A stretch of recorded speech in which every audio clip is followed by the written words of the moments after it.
Como o regime silenciou o mundo com espiões, dinheiro, gás e futebol. Infantino, presidente da FIFA, entregou o troféu da Copa do Mundo para Lionel Messi.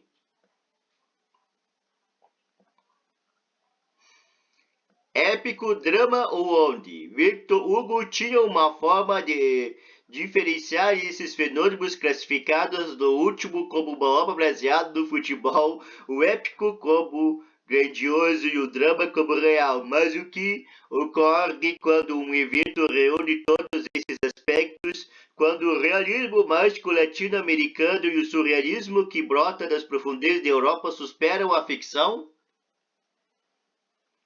No último domingo, 1,5 bilhão de pessoas pelo mundo estavam assistindo a final entre Argentina e França, um recorde em campo, um jogo que entrará para a história do esporte. De ambos os lados, atletas em seu auge pareciam confirmar a tese de Ernest Hemingway, de que o homem não foi feito para a derrota. Ele pode ser destruído, mas não derrotado, escreveu. O jogo foi o ápice de que aquele evento simbolizava que para os anfitriões do Catar, a compra de seu lugar no mundo e a capacidade do futebol de eclipsar a realidade de uma ditadura. Uma das maiores partidas da história abafou, em parte, uma Copa do Mundo conquistada pelo Catar, obtendo os votos do membro da FIFA. Hoje estamos em partes presos ou afastados do futebol, o evento erguido com sangue de imigrantes e salários miseráveis. Nada disso parece ter impedido líderes da democracia silenciar diante de um regime autoritário usando o esporte em busca de legitimidade. Quem estava nas arquibancadas? Enquanto Messi e outros craques encantavam em campo, os macarotes ao longo do mês de Copa foram testemunhas de um desfile sem precedentes de líderes e magnatas do mundo. Elon Musk, Emmanuel Macron, o secretário de Estado norte-americano Antony Blinken, Erdogan, líderes curdos parentes de Trump, autoridades sauditas, ministros europeus e até Eduardo Bolsonaro. Nelson Rodrigues parecia ecoar pelos salões suntuosos dos estádios. A grande guerra seria apenas a paisagem, apenas o fundo das nossas butinadas. Enquanto morria um mundo e começava outro, eu só via o Fluminense, dizia o cronista. Desta vez não era o tricolor das Laranjeiras, ainda assim aqueles líderes estavam ali fazendo política. Se cada um deles tinha seus objetivos domésticos e se Macron consolava Mbappé com objetivos populistas, ele ao mesmo tempo chancelava um regime autoritário que usou magia do futebol para mostrar um rosto mais moderado ao mundo. Mas como essa operação ocorreu? Ciente de que a aventura seria uma cartada diplomática, o Catar não se limitou a buscar votos entre os 23 membros do Conselho Executivo da FIFA. Ricardo Teixeira, ex-presidente da CBF, e que votou pelo Catar em 2010, chegou a dizer que a vitória do país do Golfo se explicava por votos que cumpriam uma lógica geopolítica. De fato, ao longo de anos, o Catar chegou a contratar espiões e investigações realizadas pela Iswinsinfo revelam que, com um orçamento de 387 milhões de dólares, o Emir estabeleceu 66 operações ao longo de 9 anos com uma empresa montada por ex-espiões da CIA para ganhar a eleição e blindar o projeto. Parte do projeto ainda envolveu um contato direto com presidentes estrangeiros, como no caso de Nicolas Sarkozy em 2010, era o presidente da França. Naquele momento, os 4 votos da UEFA iriam para a candidatura dos Estados Unidos, mas depois de um almoço entre Sarkozy, o emir do Catar e Michel Platini, presidente da UEFA, a história mudou. Os franceses optaram pelo Catar e nos meses seguintes o PSG seria comprado pelo Emir, que também desembarcaria com recursos na economia francesa, investimento e alianças políticas. Quem mais o Catar comprou? Mais recentemente, o Parlamento Europeu foi alvo de um terremoto depois que investigações policiais mostraram como existe suspeita de que o Catar comprou elogios entre deputados e sindicalistas, além de ONG para impedir que o país fosse alvo de resoluções e medidas de retaliação por conta de violações de direitos humanos. Dora, como resposta, ameaçou cortar ou renegociar um acordo de abastecimento de gás natural para a Europa Central para que o velho continente atravessasse o inverno diante da guerra da Ucrânia. A influência do Catar chegou até os corredores da ONU e suas agências. Uma parcela de ativistas de direitos humanos se surpreenderam quando se deram conta que, nas braçadeiras dos jogadores ou nas placas ao redor do campo, o logotipo da OMS, Organização Mundial da Saúde, aparecia em publicidades estrangeiras posicionadas.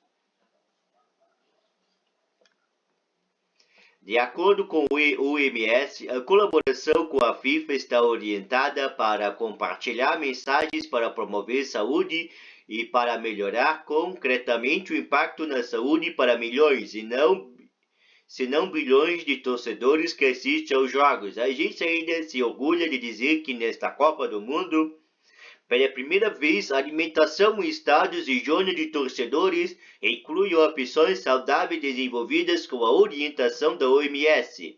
Mas e sobre a saúde dos trabalhadores que aglomeram os estádios? Nada.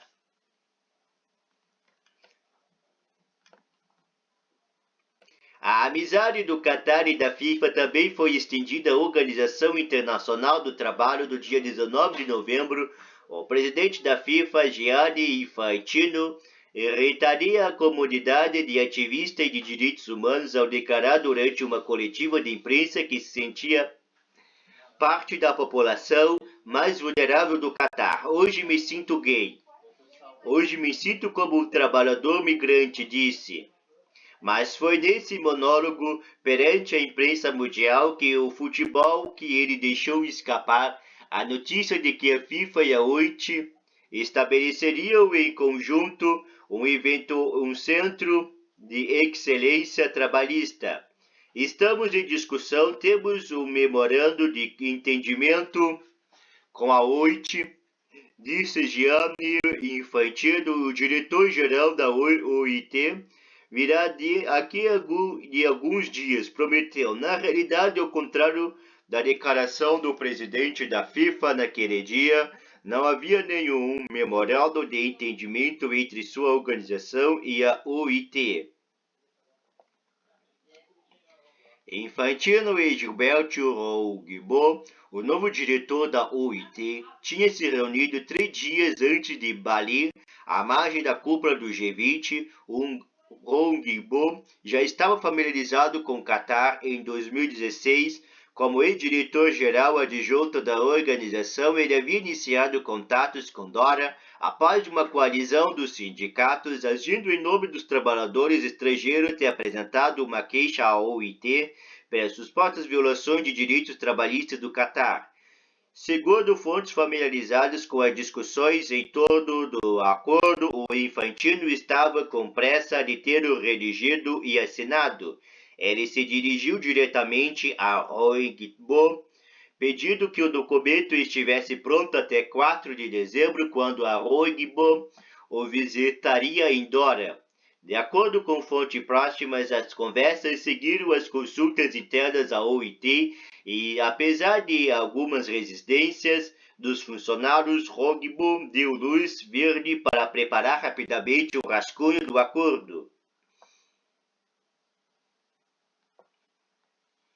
Não falta denúncias para serem averiguadas. Em julho do ano passado, Felipe González Molares, relator especial da ONU sobre direitos humanos dos migrantes, Miriam Estrada Castilho, vice-presidente do Grupo de Trabalho da ONU sobre Detenção Arbitrária, Tai-Un Baik, presidente relator da ONU do Grupo de Trabalho sobre Desaparecimentos Forçados ou Involuntários, e Irene Khan, relator especial da ONU sobre promoção e proteção do direito à liberdade de opinião e expressão, escreveram uma carta para o governo do Catar inquirindo sobre a situação de Malcolm Bidali, um trabalhador migrante queniano de 28 anos de idade e que decidiu publicar em um blog sua situação no Catar. O senhor Bidali tem chamado a atenção para a questão de direitos dos trabalhadores, incluindo honorário de trabalho, salário, acomodações e condições de trabalho, escreveram eles. 3 meses depois, o governo informou que o condenou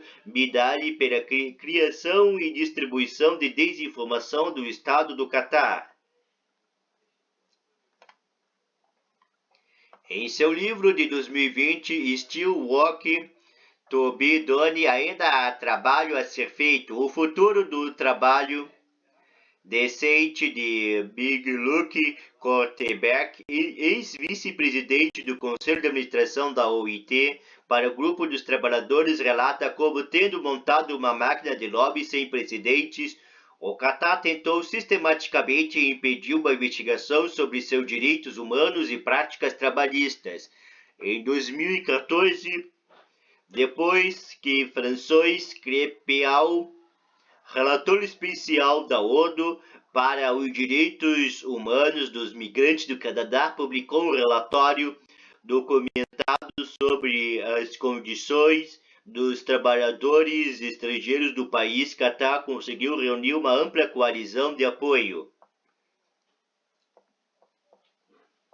Nela estavam países árabes que não queriam perder as remessas dos migrantes que estavam trabalhando no Catar e mandaram dinheiro de volta às suas famílias. A aliança ainda contava com governos que negociavam acordos com o Catar ou envolvidos com grandes eventos esportivos, temerosos de que tal pressão acabaria afetando seus próprios planos e imagens.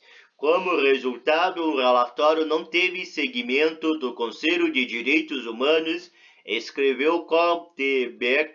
O Catar jamais foi de fato incomodado. Do mesmo ano, com base nas evidências coletadas pelo relator especial e pela Confederação Sindical Internacional, ITUC, Korteberg pressionou o Conselho de Administração da OIT a estabelecer sua comissão de inquérito sobre o Catar. A votação fracassou.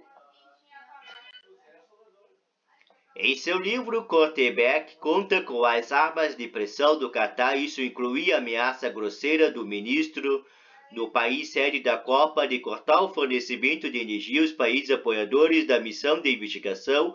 Assim, o ex-dirigente escancara a história das tentativas do Catar de impedir o trabalho da missão de averiguação e de continuar contestando as evidências coletadas ao longo dos anos pela ONU, pelos sindicatos, pela sociedade civil, incluindo associações de futebol, e pela imprensa internacional. Sedução. Não faltaram ainda mais ofensiva diplomática e de sedução. Em 2017, o Estado do Golfo ainda tornou-se co-presidente pelo Grupo Amigos do Esporte para o Desenvolvimento e a Paz, promovendo eventos e resoluções da ONU sobre o papel do esporte e dos direitos humanos.